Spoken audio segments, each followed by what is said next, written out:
Hey everyone, tonight we're diving into the dusty, half-forgotten world of ancient Mesopotamia, specifically the women who got stamped with the label sacred.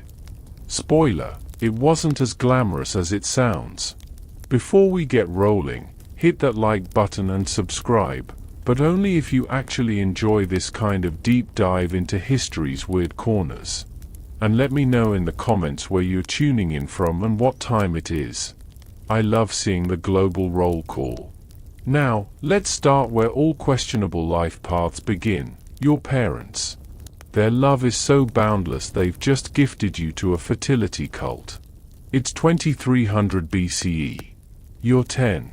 Yesterday, your biggest drama was whether your clay doll had enough beads. Today, your mom is smiling way too hard, saying things like, Inanna has chosen you.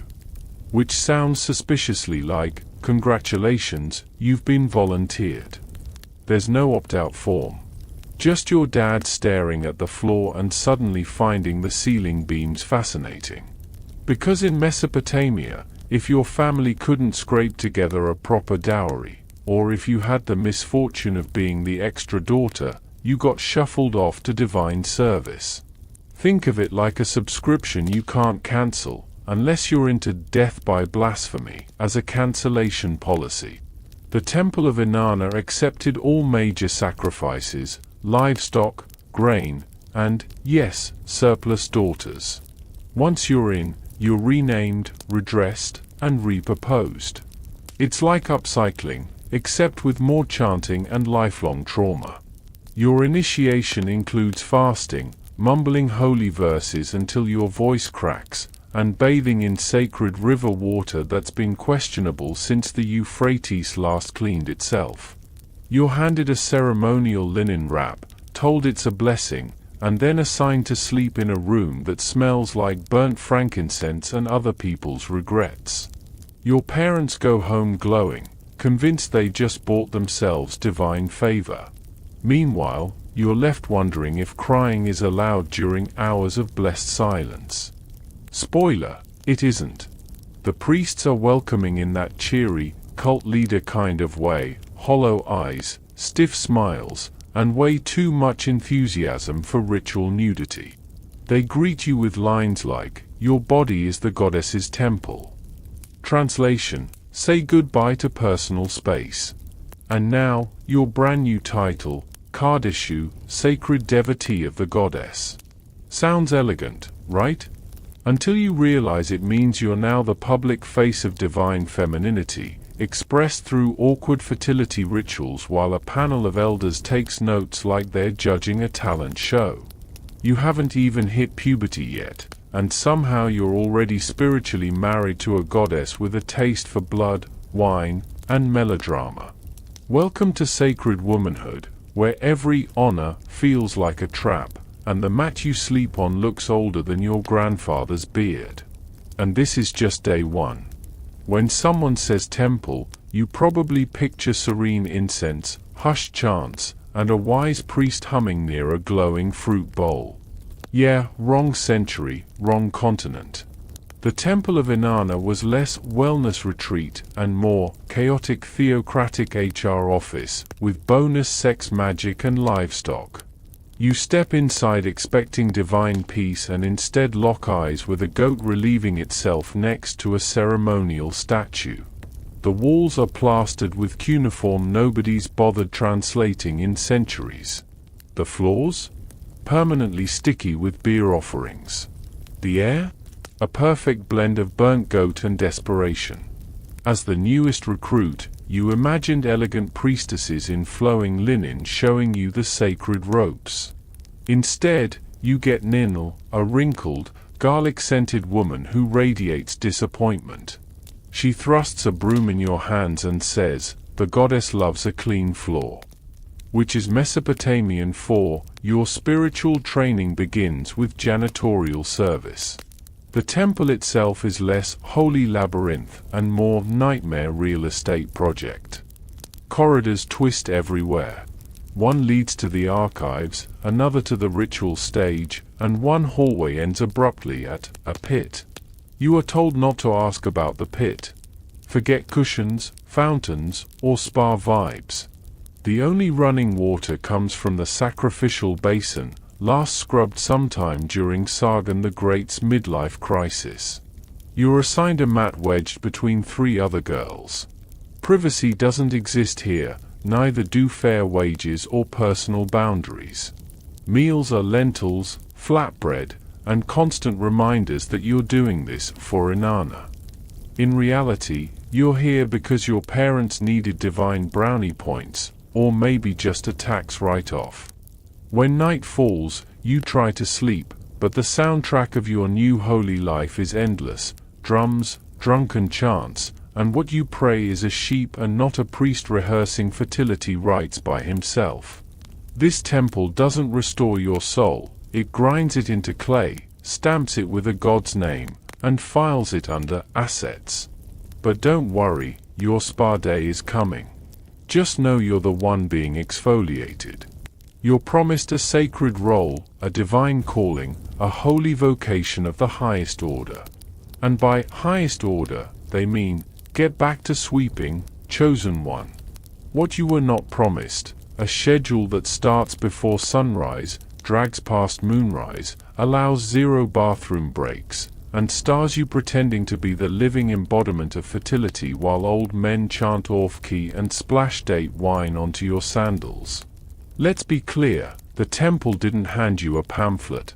No scroll, no orientation video, no kindly priestess with a clipboard explaining workplace boundaries. You learned your duties the ancient way, through cryptic metaphors, passive-aggressive hymns, and the occasional broom shoved into your hand. At first, they tell you your body is a vessel of the goddess. Sounds flattering, until you realize vessel doesn't mean chalice of wisdom. It means communal goblet, shared by everyone, with hygiene protocols that can best be described as optional. Training includes walking in circles until you're dizzy, chanting while balancing a jug on your head, and performing sacred gestures that look suspiciously like you're trying to flag down a lost boat. No one explains any of it. You're just told to move like Inanna, which is deeply unhelpful considering no one can agree how Inanna actually moved. Then comes the dancing. You're not a dancer, you're a teenager with chronic blisters and the rhythm of a startled donkey. But the priests nod solemnly and call it beautiful, which, in Mesopotamian, translates to good enough for the goddess and also for the drunk merchant who wandered in. And now, the elephant in the ziggurat, sacred sexual rites. You assumed they were symbolic, a poetic reenactment of myths. No, they are aggressively literal.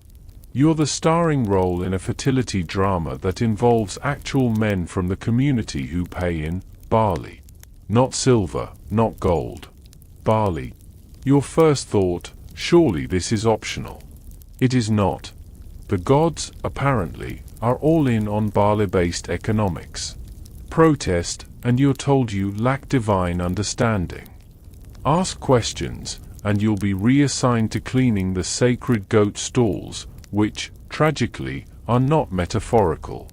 It slowly dawns on you that this entire sacred calling is basically a job nobody wanted to write down. Probably because if they had, future historians would have asked awkward questions.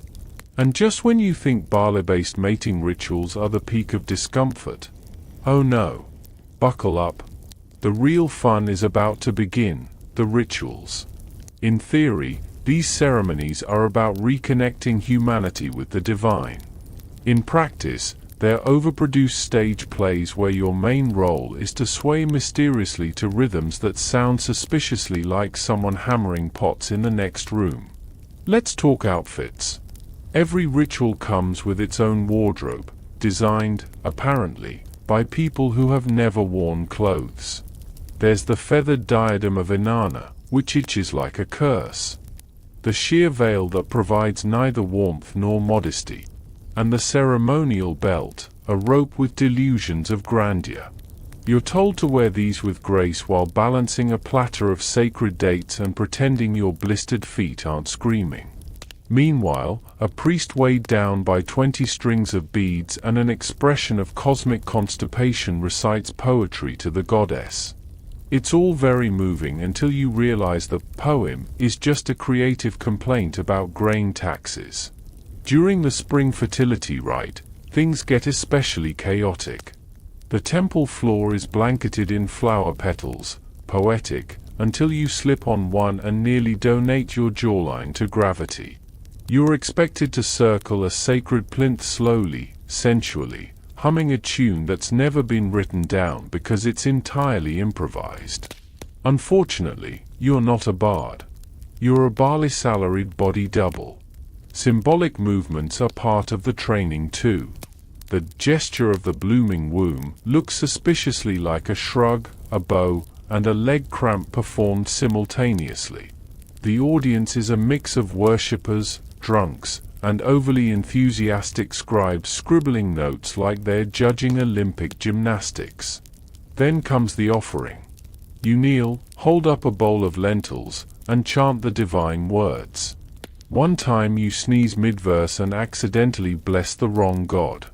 For a week afterward, everything smells like fish, and the high priest glares at you as though you personally sabotaged the ziggurat's plumbing. But remember, it's all sacred.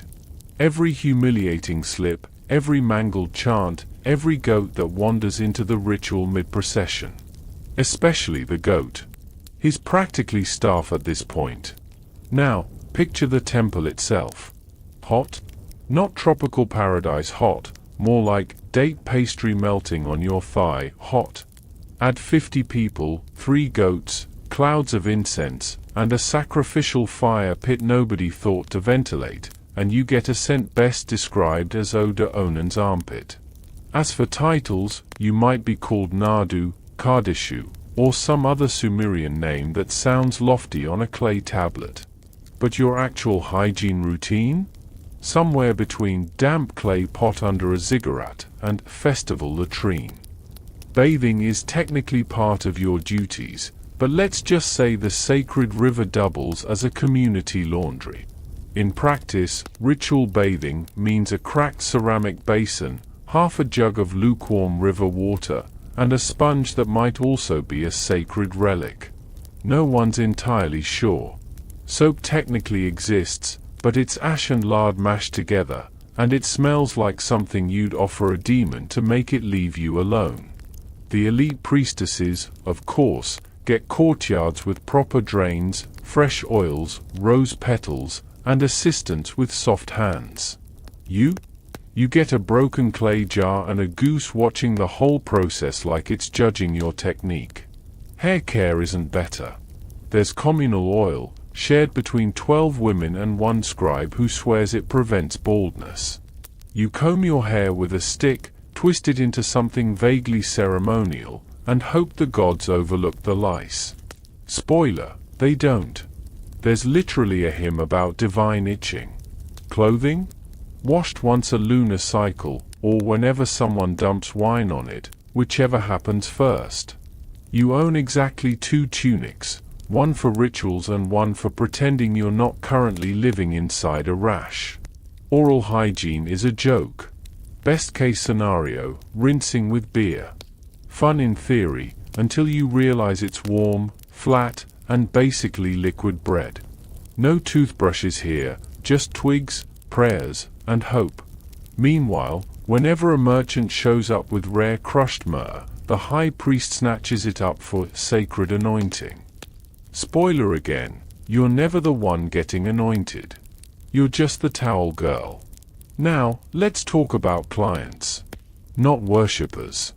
Not noble pilgrims seeking divine mystery. Just men. Regular men. Sometimes very regular. Your first time, you pictured a tragic soldier poet, oiled skin, sea-descended, quoting hymns under the stars. Instead, you got Nabu, a sweaty grain merchant with a limp, a rash, 3 handfuls of barley, and a half-eaten fig as tribute. You tried not to cry, mostly because tears were considered a bad omen, and you did not want to trigger another cleansing ritual. The men who come here aren't heroes. They're not even background characters. They're townsfolk with untrimmed nails and opinions about ox carts. They talk too much. They breathe too loud. And every one of them thinks he's been blessed by the goddess herself just for showing up, even though he smells like fermented onions and hasn't washed his tunic since the last eclipse. You learn fast how to spot the bad ones. The ones who ask too many questions. The ones who ask none at all. The ones who suddenly think they are gods because they paid the barley fee. And the worst, those who bring friends and ask if there's a group rate. There isn't. But you're pretty sure the priests are considering it. Worst of all, though? The romantics. Some men mistake your forced smile for affection. They leave you tokens, a cracked bead, a poem carved into a stick, a lock of their hair you absolutely did not request. These men want love. You want out. Some are kind, some are awkward, some are just deeply confused about where the exit is. But none of them are Odysseus, whoever he is in your fantasies. They're not even close. And yet, every encounter is billed as sacred. You're told to bless them afterward. Sometimes you hold back laughter, sometimes bile. But hey, at least they usually bring barley. Usually. And if you thought this job didn't come with micromanagement, think again. Welcome to temple life, where the high priest has the charisma of a tax auditor and the subtlety of a donkey in heat. And yes, he is always watching. Technically, he's there to ensure ritual purity. In practice, he lurks behind a beaded curtain like some Mesopotamian mashup of a reality TV host and a suspicious uncle.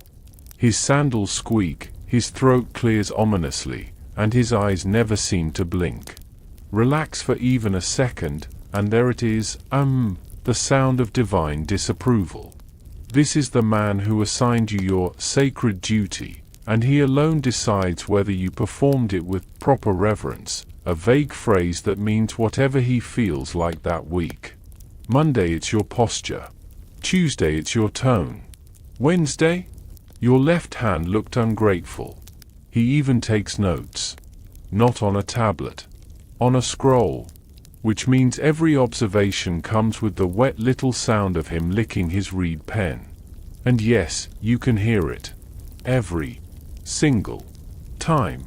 Sometimes he offers feedback, unsolicited of course. Smile more during the offerings of sacred oil. Hum lower during the hymn of fruitfulness. Stop flinching when the goat approaches. As if you haven't spent all week dodging its horns.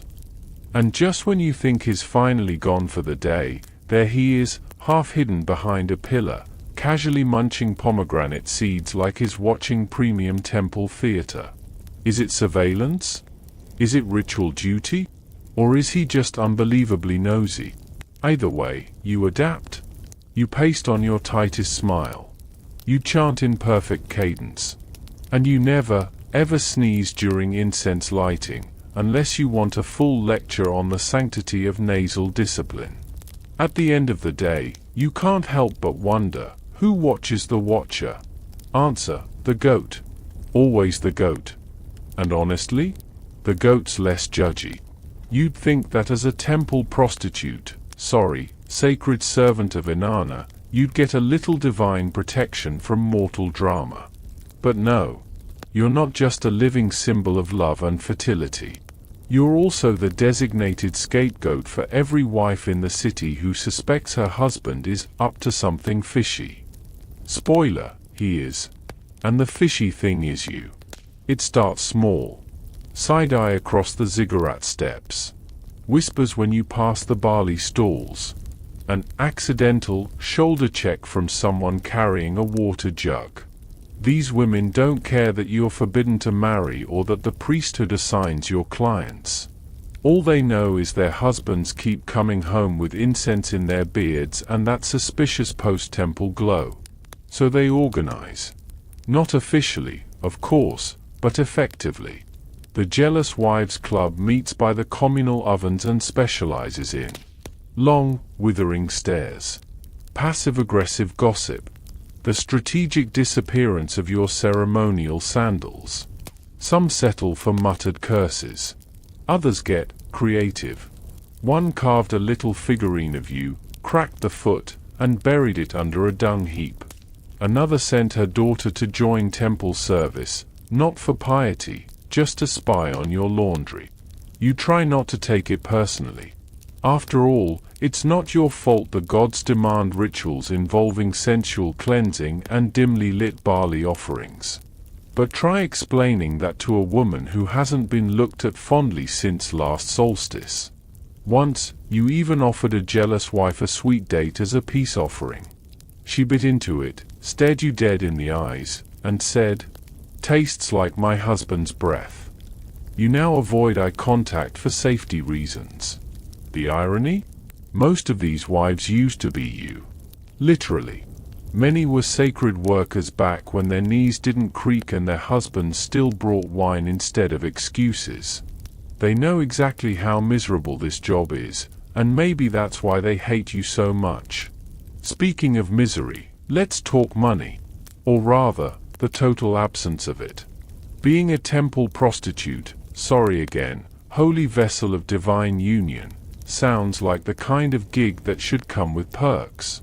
At the very least, silver shekels and a prime seat at the festival of new grain. But no. While the priesthood rakes in tribute, you're paid in vibes. Well, technically in barley, dates, and the occasional goat. But those aren't for you. They all go straight to the temple treasury. And the treasury? Managed by a priest whose idea of wealth redistribution is letting you lick the honey bowl after he's finished. Your pay package includes thin lentil stew, rock-hard bread, a mat that smells like wet rushes. If you're really lucky, a scrap of linen recycled from some nobleman's tunic, now your ritual wrap. Fashionable? No. Functional? Barely. Once, you dared to ask about actual wages. The high priest gave you a winding sermon about divine compensation, and how Inanna blesses you in ways no coin ever could. You nodded politely. Meanwhile, your stomach growled loud enough to qualify as a hymn. Then he walked away jingling a pouch of silver that was very much not metaphorical.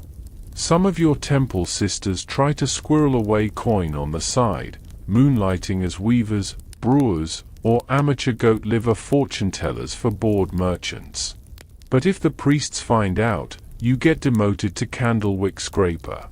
Which, yes, is exactly what it sounds like, hours of prying burnt wax out of clay lamps while inhaling the smell of despair.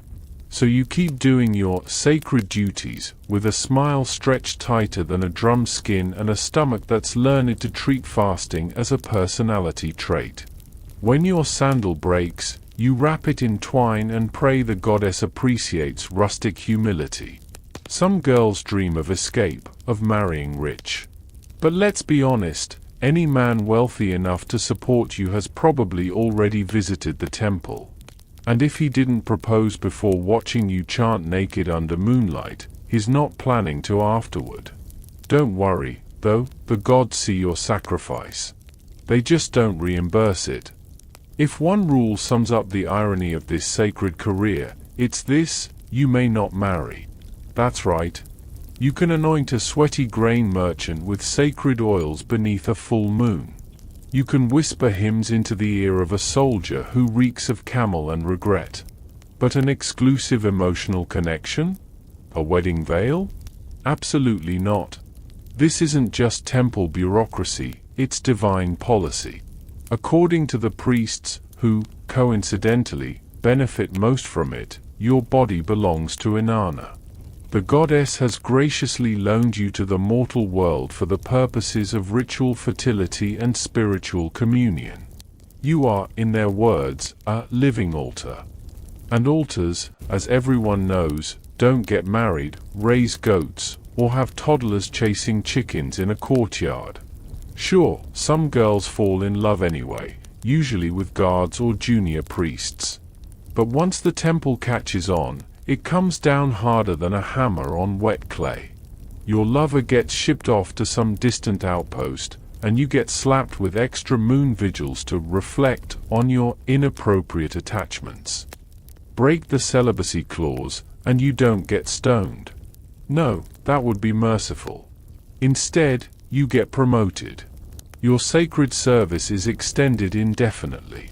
You become a senior guide, which is really just code for woman who supervises the incense closet and pretends not to hear the younger girls crying at night. So no marriage. No partnership. No cozy fig tree and domestic bliss. Just the eternal embrace of ritual duty, and a goat that keeps chewing your robe. But hey, at least you're spiritually fulfilled, right? When you first arrived, fresh-faced and still smelling faintly of sheep, you may have clung to the foolish idea that you'd have some say over your own body. That hope was promptly incinerated in the sacred fire. As a temple prostitute, vessel of divine union, your body is no longer yours.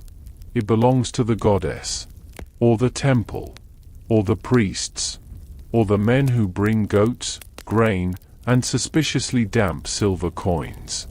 The exact ownership structure is a little hazy, but one thing is clear: you are not at the top of it. The priests call you a vessel. Sounds poetic, until you realize they mean it literally. A container. Preferably empty, emotionally, mentally, spiritually. Easier that way. Less fuss when a nobleman wants to honor Inanna with your body on the third night of the moon, or when a visiting official insists on a ritual blessing before signing off on barley tariffs. There's a ceremony for everything, and you're the centerpiece. Did you think you'd have a say? Oh no, sweet summer initiate. Your job is to smile serenely, undress artfully, and pretend this is a deeply spiritual encounter, not an awkward appointment running 10 minutes behind schedule. Sometimes, after the so-called sacred union, you get a sliver of solitude. You pull a scrap of linen around your body, sit behind the incense curtain, and just try, to remember what it felt like to be a girl. Not a vessel, not a symbol, not a holy receptacle. Just you. The memory never lasts. Even when you're not mid-ritual, you're caged by rules. Don't bathe on forbidden days. Don't cut your hair except during the annual shearing. Don't eat this, don't touch that. Don't speak unless spoken to. Don't run, that's ungraceful. Don't laugh, that's unholy. Don't cry, that's inconvenient. Your body isn't yours. Neither is your time, your voice, or even your breath. But hey, the temple scribes did once compose a hymn in your honor. It almost rhymed. Almost. And then there are the festivals. You'd imagine celebration, maybe even a chance to wear something clean, maybe even less itchy. Wrong. Festival season is the Mesopotamian version of a corporate holiday party, if that party involved nudity, chanting about barley, and livestock wandering through the buffet line. Every 6 days, because apparently that's how often the gods get bored, the temple stages what can only be described as ancient experimental theater. Religion, bad choreography, and confused goats all rolled into one. Take the festival of Inanna's descent. You, lucky you, must reenact the goddess's mythical trip to the underworld. Symbolically, of course. Which means stripping off 7 layers of clothing while stepping down 7 temple stairs. Yes, it's spiritual metaphor. It's also the world's first strip show. The crowd cheers, children are present, and some guy in the back is hawking date beer and roasted locusts like this is the Mesopotamian Super Bowl. The grand finale? The sacred marriage. A high-ranking priest, or, on truly unlucky days, the king himself, symbolically mates with you, playing the role of Dumuzi uniting with Inanna to bless the crops. The ritual is public. There's music, smoke, too much incense, and more awkward eye contact than you'd ever want. You are instructed to moan spiritually, which is exactly as humiliating as it sounds. Afterward, the people feast. You go wash the incense out of your hair. You, however, return not to glory but to your mat, reeking of burnt frankincense and questionable metaphor.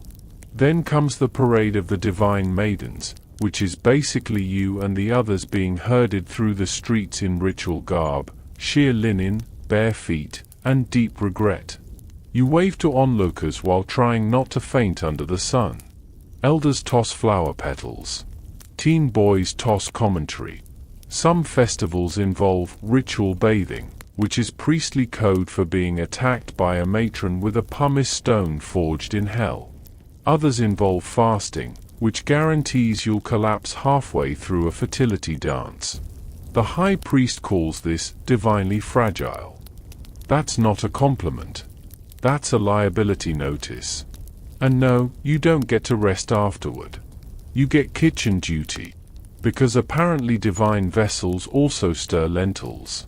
You'd imagine temple life might at least offer professional solidarity.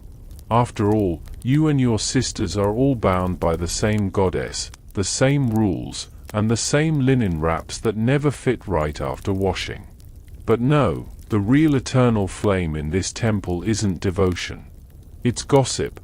It burns hotter than the sacrificial fire, fueled by jealousy, wine, and sheer boredom. Take the eldest sister. She hasn't performed a rite in years, but still struts around like she invented sacred intimacy. She tells anyone who'll listen that you were chosen for last week's fertility rite not for your aura, but because the high priest supposedly has a weakness for girls with crooked toes. Then there's Ki, the wide-eyed initiate. She keeps bumping into you during incense prep just to whisper questions like, "Is it true you cried during the last spring rite in front of the merchants from Kish?" "No, Ki. It was smoke in my eyes." "And may your next ritual bath include extra nettles." Of course, the walls here are thinner than papyrus. You think you're sneaking a moment of private reflection, or maybe eating that honey fig someone left as an offering. And suddenly by afternoon the rumor is that you seduced a merchant for his figures. By evening, the fig has become a gold ring. By moonrise, someone's composing a hymn about it. Then there's the ranking system. Who has the most devoted clients? Who got gifted a silver comb? Who got noticed by the high priest's cousin's uncle? Comparison isn't just the thief of joy here, it's the temple's favorite blood sport. The real artistry, though, lies in the passive-aggressive blessing. May Inanna grant you the stamina to keep up with all that attention, one sister coos. May your next ritual go smoother than your last, another adds sweetly, conveniently forgetting she watched your last ritual while cackling behind a pillar. In this place, silence is sacred, but gossip? Gossip is divine liturgy. And remember, obedience isn't optional. It's theology. You're not a worker with a miserable job and itchy linen. You're a divine vessel. Divine vessels don't talk back, show up late, or skip the fertility dance because they're having an emotional breakdown. Break the rules, and it's not therapy for you, it's the Euphrates. Yes, the river test. Mesopotamia's favorite conflict resolution method. Offend a priest? Break a vase? Whisper that the god statue looks constipated? Into the river you go, to let the gods decide your guilt. Think of it as a spiritual performance review, with a strong undertow. The river trial was Mesopotamia's favorite way to let the gods handle HR complaints. You'd be marched down to the banks by a gaggle of smirking elders, plus one guy carrying a very large stick for ritual emphasis. They'd tie you up, because free swimming apparently offended the gods, mumble a vague prayer about mercy, and toss you in like yesterday's goat offering. If you floated or swam to shore, congratulations, the gods approved. You were innocent, maybe even promotion material. If you sank, drowned, or ended up crocodile chow, guilt confirmed. Simple, efficient, and absolutely rigged. As a temple prostitute, your trials came with extra flair. Elaborate blessings, fancy chants, maybe even an audience of curious clients who treated it like divine reality TV. Everyone claimed to believe the gods would intervene. Even you, until you noticed the man tying your wrists was also the one you'd offended last week by rolling your eyes at his endless chanting. Spoiler: the gods rarely saved anyone. Survivors didn't exactly come back to glory. They were dragged out of the river half dead, shivering, and declared untouchable, which meant they could sweep courtyards but were banned from touching the sacred bread. Honestly, a win. You weren't eating much bread anyway. So you endured decades of incense smoke, fertility dances, crocodile roulette, and more passive-aggressive blessings than any mortal should face. Now your hips creak like collapsing ziggurats, your back bends like a sacrificial bull midbow, and your once divine allure has been downgraded to sympathetic curiosity. Surely, retirement means peace? A little wine under a fig tree, telling scandalous stories to nervous initiates? Absolutely not. Retirement in the temple meant promotion to Nada, a cloistered temple woman. Translation: a life sentence of weaving, hymn copying, and feeding the sacred goats. Your cell isn't rustic or holy. It's a mat, a lamp, and the faint, eternal smell of cumin. No children, no husband, no old admirers sending figures. Just you, muttering in your sleep about priests who deserved biting and thefts of offerings that never happened, or did they? The younger girls look at you like you're a living warning sign. 40 years in service? Did she really bite a priest? Why does she talk about figs? Yes, and technically. But he had it coming. And yet, there's a silver lining. No more awkward rituals. No more rankings over who got the shiniest amulet. No more forced fertility dances when your knees sound like dry reeds. Just quiet. Hymns hummed to yourself. A sliver of peace. Because in the end, the true divine reward isn't glory. It's simply surviving long enough to say, "At least I'm not in the river."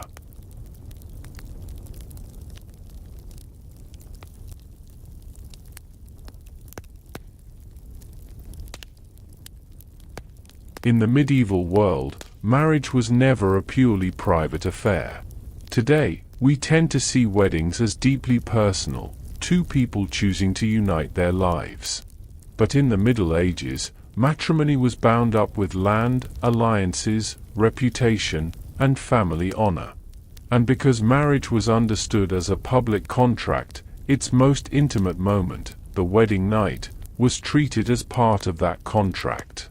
A marriage was not considered fully valid until it had been consummated.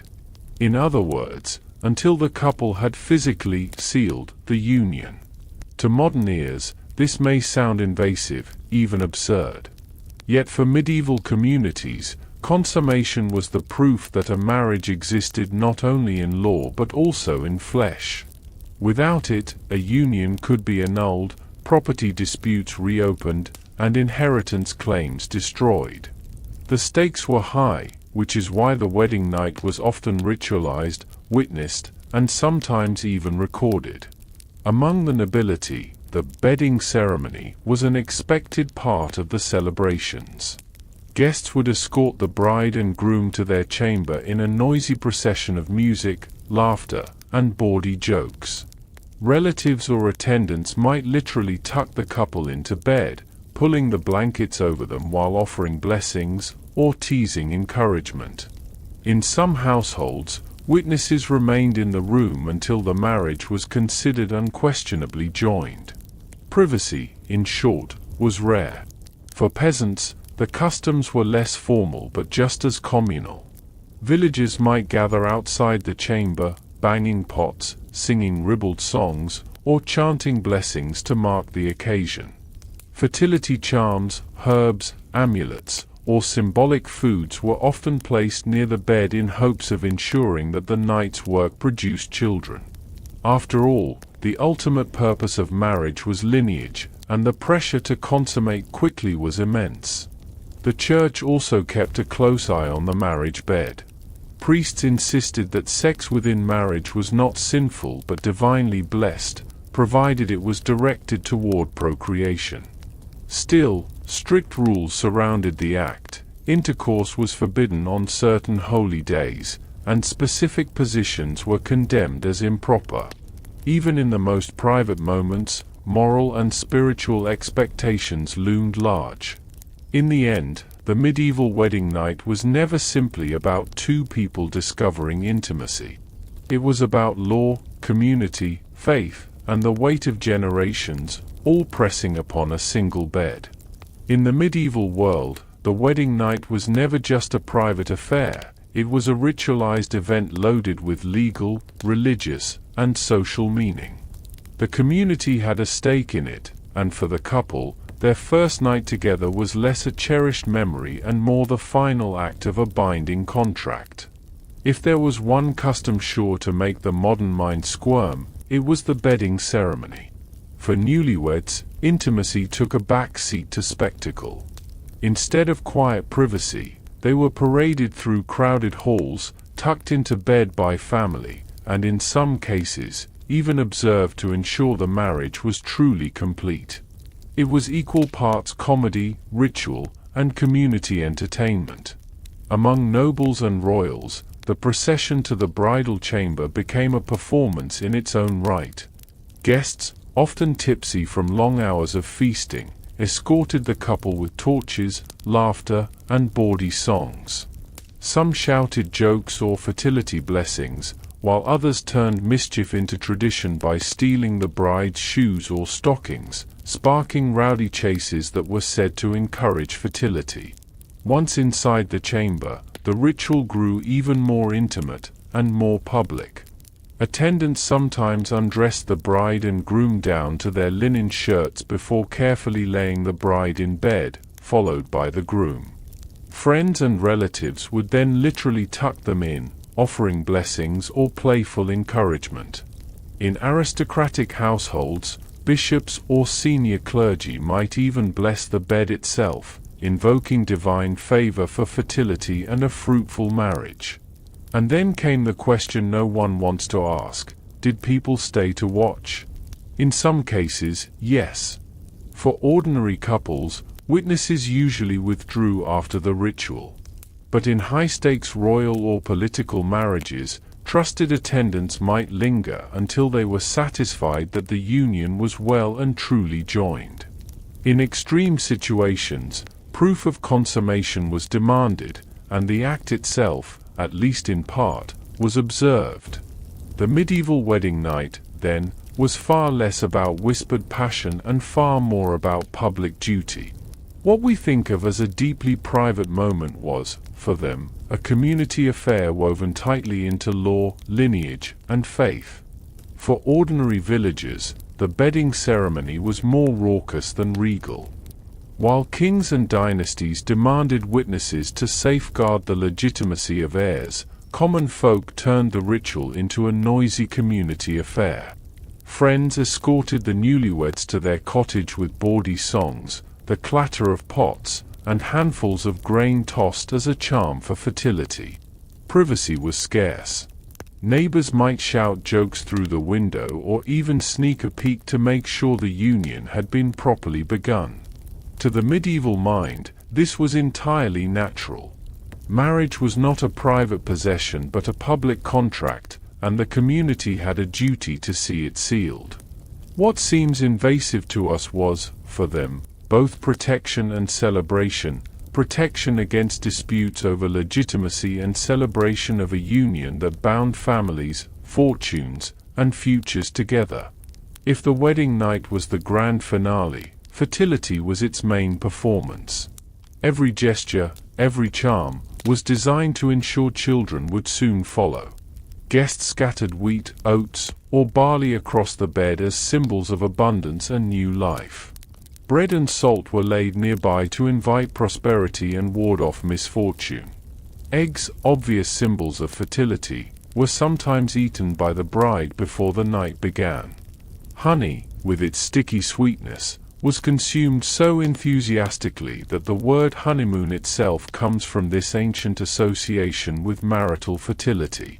Superstition wove through every layer of the ritual. Amulets were tucked into gowns, charms sewn into jewelry, and herbs placed within reach. Rue, sharp and bitter, was believed to shield against infertility and the evil eye, while sprigs of rosemary promised strong love and steadfast memory.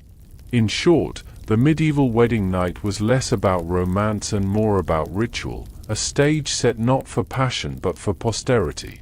In some medieval households, sprigs of juniper or yarrow were slipped beneath the marriage bed, thought to stir both passion and fertility. Superstitions reached even into the calendar itself.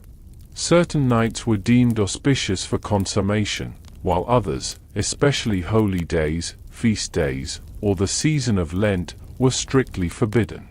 To disregard such rules was believed to invite misfortune, not only upon the couple but upon the children they hoped to have. The Church reinforced this mindset, preaching that even within marriage, sex must be carefully ordered and regulated. Yet the community, ever watchful, also played its role. Friends and neighbors might leave charms on the chamber door, sing songs brimming with fertility references, or even pelt the couple with nuts and seeds as they were led to bed, symbols of abundance and new life. Privacy was scarce, but encouragement was overflowing. For medieval couples, these rituals were not quaint traditions. They were necessities. Failure to follow them risked more than gossip, it risked childlessness, a devastating outcome in a world where lineage, labor, and survival depended on children. In the flickering torchlight of a bridal chamber, fertility was not left to chance, it was engineered with charms, foods, prayers, and rituals designed to ensure the marriage bed fulfilled its purpose. Yet above all stood the authority of the Church. In villages and noble households alike, fertility customs and noisy bedding ceremonies might flourish, but the Church insisted on defining what proper consummation meant. Sex within marriage, priests declared, was not simply a private act, it was a sacred duty. Its purpose was procreation, not pleasure, and any act that strayed from that mission was condemned as sinful. Sermons spelled out the rules of intimacy in detail, forbidding intercourse on certain days of the week, during major feast days, and throughout penitential seasons like Advent and Lent. For medieval Europe, the wedding night was never free of watchful eyes, whether those of neighbors, family, or the Church itself. To break these taboos was to risk spiritual punishment, even if it meant delaying consummation. The act itself was not free from scrutiny. The missionary position, with the man on top, was preached as the only acceptable method, believed to reflect the natural order.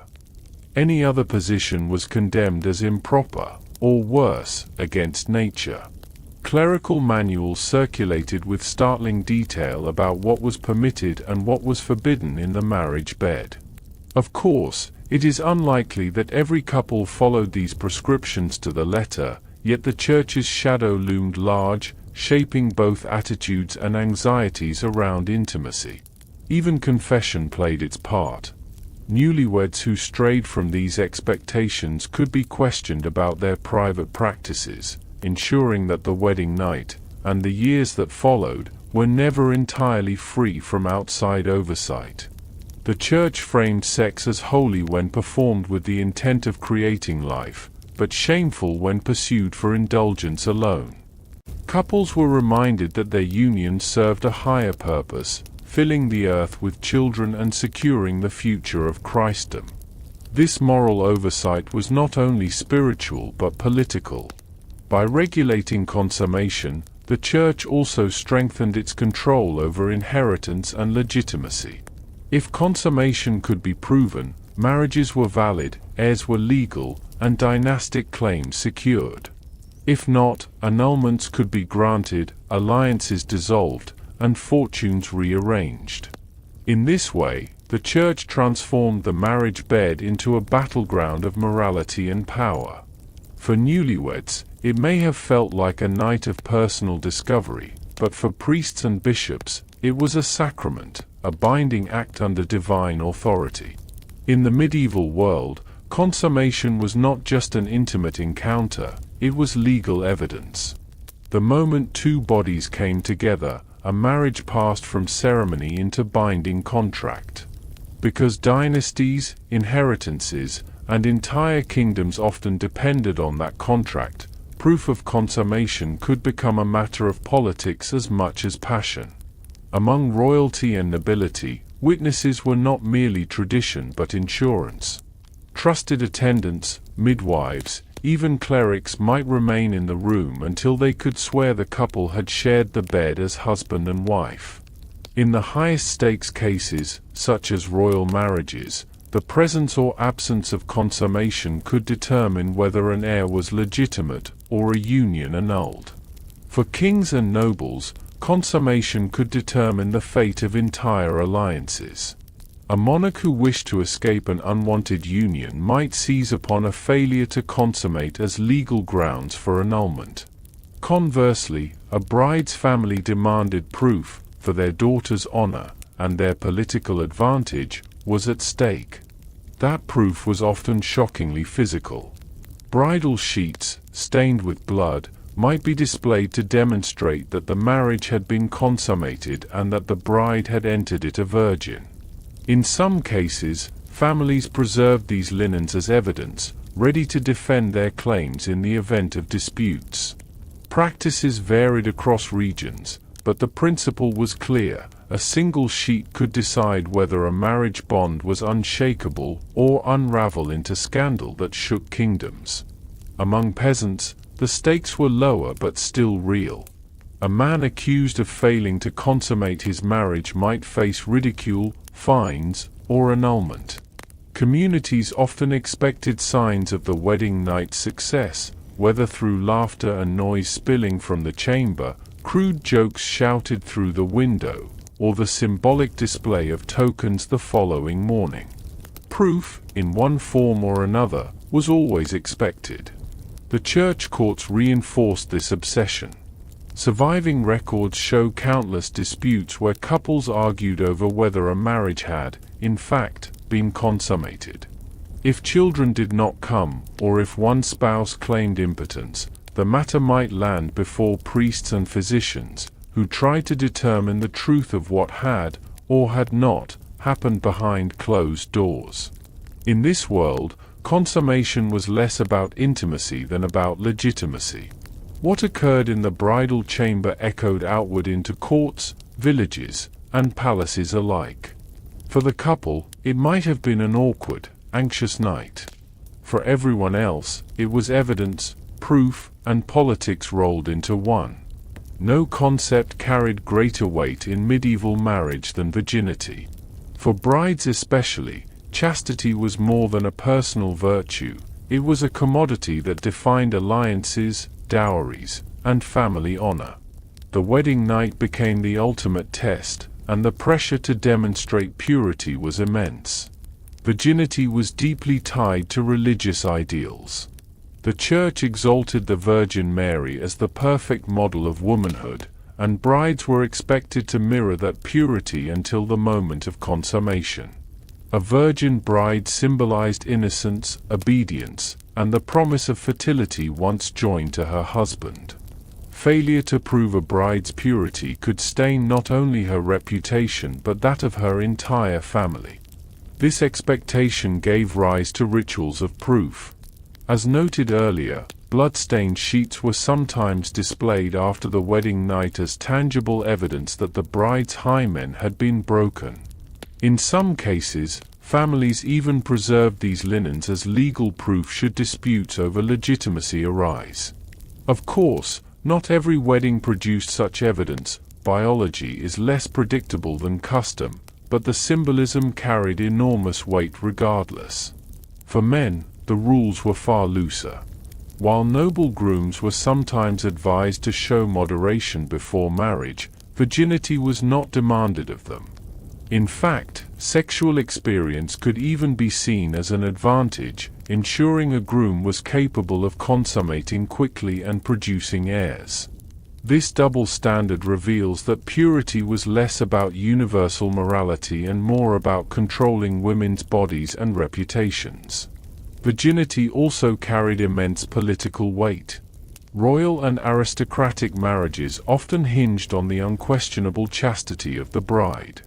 If a princess or noblewoman was rumored to be anything less than untouched, alliances could falter, dowries could be withheld, and entire dynasties threatened. In notorious cases, accusations of lost virginity were wielded like weapons to annul marriages or disinherit children. Yet the emphasis on chastity was not solely oppressive, it reflected a broader obsession with lineage. A bride who was unquestionably pure guaranteed that the children born from the union could not be contested. Virginity, then, was not only a moral ideal but a safeguard for inheritance, bloodlines, and political stability.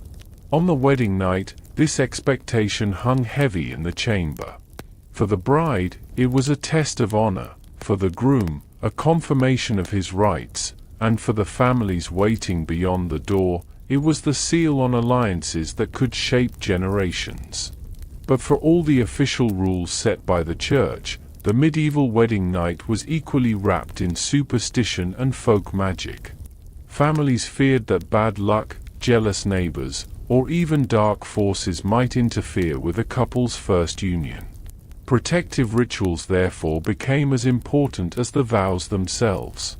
Charms were hidden in the bridal chamber, and herbs like rue, rosemary, or yarrow were placed beneath the mattress or woven into garlands hung above the bed.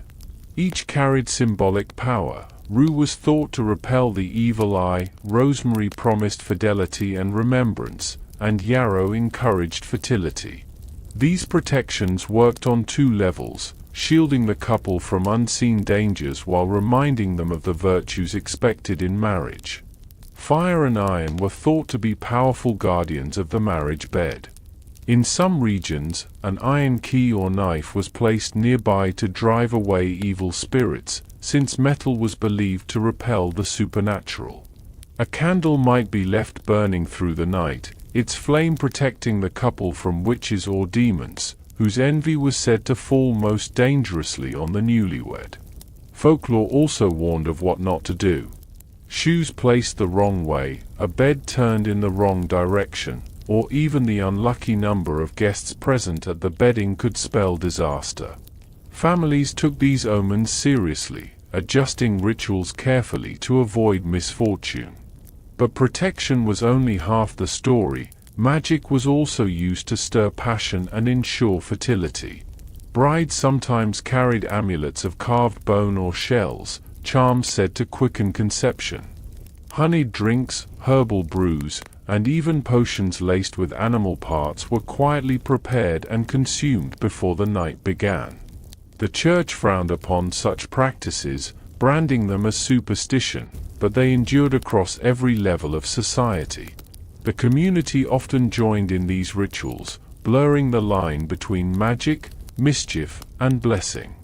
Guests might sing songs threaded with invocations, sprinkle grain or nuts around the chamber, or pour symbolic liquids across the threshold. These acts were playful on the surface, yet they reinforced a serious truth: marriage was not merely personal, but communal, guarded by layers of tradition and ritual. The medieval wedding night, then, was never just about intimacy. It was a spiritual battlefield where holy blessings, whispered prayers, and magical protections all collided. The couple lay at the very center of this storm, burdened with hopes of fertility, family honor, and sometimes even the weight of dynastic survival.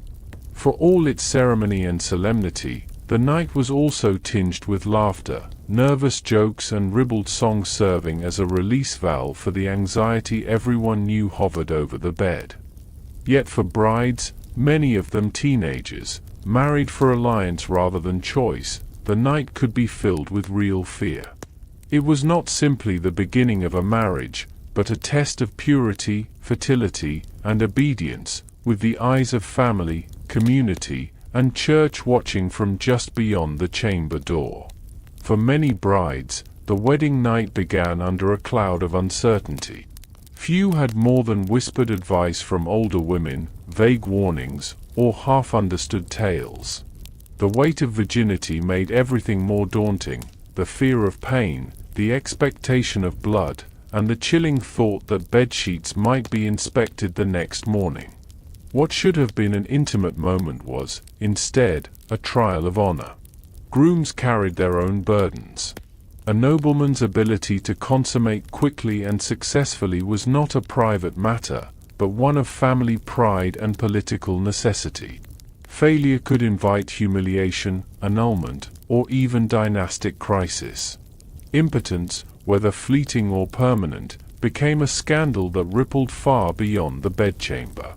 Among common folk, the stakes were less political, but failure still invited ridicule from neighbors and friends.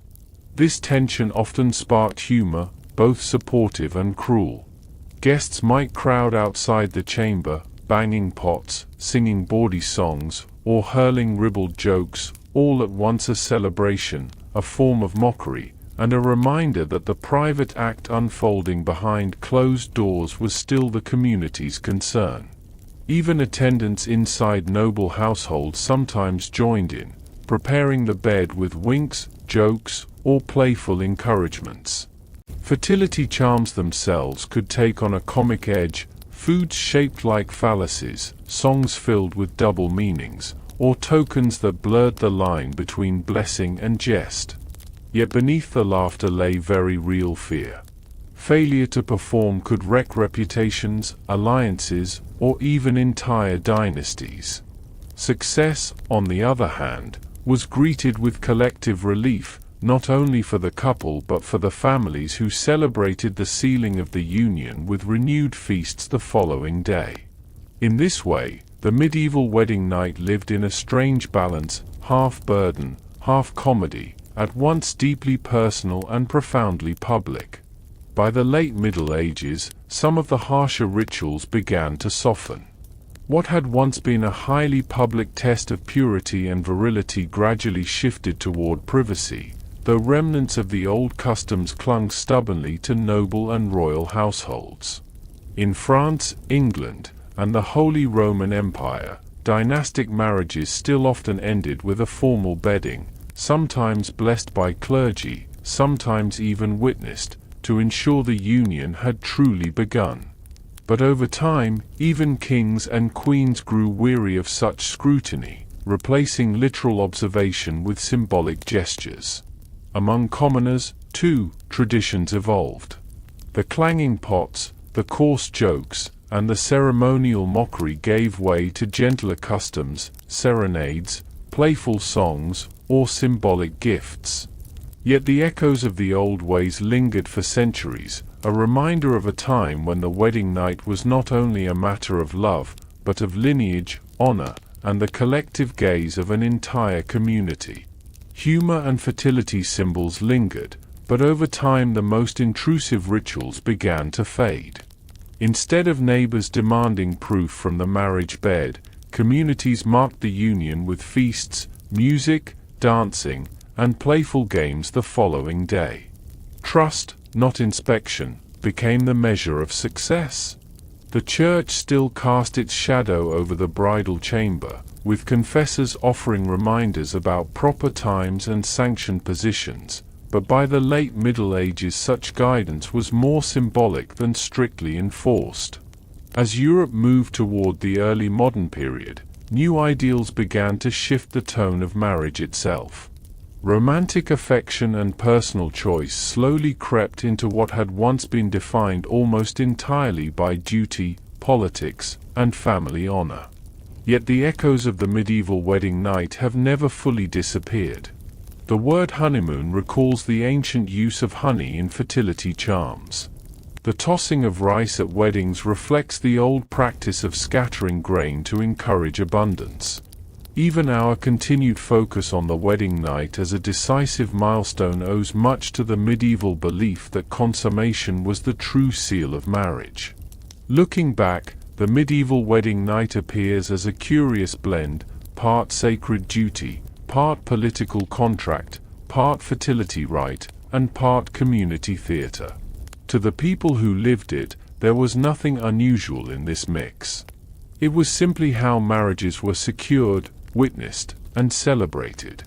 To us, it is a reminder that marriage has never been only about love. It has always carried the weight of society, faith, and tradition, shaping not only couples, but the very world they lived in.